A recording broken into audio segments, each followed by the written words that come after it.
Yeah, well, obviously it's unusual for us to be in such heat.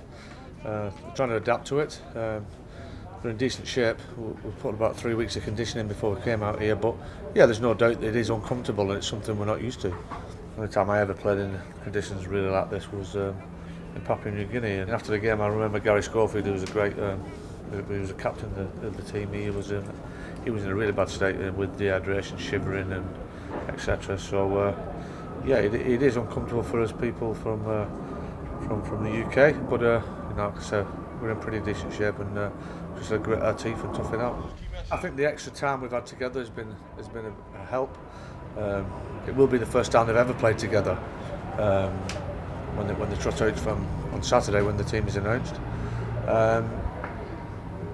Ideally, obviously, it's much better the way that Japan's prepared because they've had a number of games together recently, and that would be preferable as a coach. But it is what it is.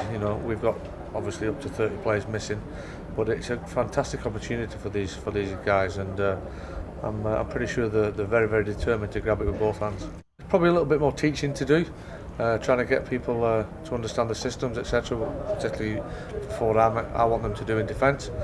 So actually, you work a little bit harder as a coach with the younger players, but that's our job, to try to get them up to speed and to help them improve, and hopefully one day become really full-fledged regular internationals. It's an opportunity for them to hopefully to create a good impression with the coaches, and then when you come to picking future squads in the autumn, well, they're fresh in your memory of how well they prepared, how professional they were, and most importantly how well they actually played in the game. And it's a great opportunity for them for some of them to maybe carve out the start of what could potentially be very long careers.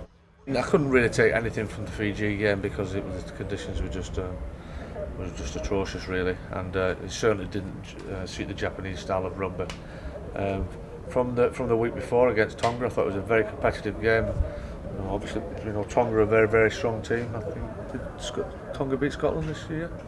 Yeah, so I mean that was up in Murrayfield, and so these teams now, it's not like it was a few years ago where there was a huge divide. There's not that much divide nowadays, and we know we've got hands full on Saturday, and but we're very determined to give a good account of ourselves.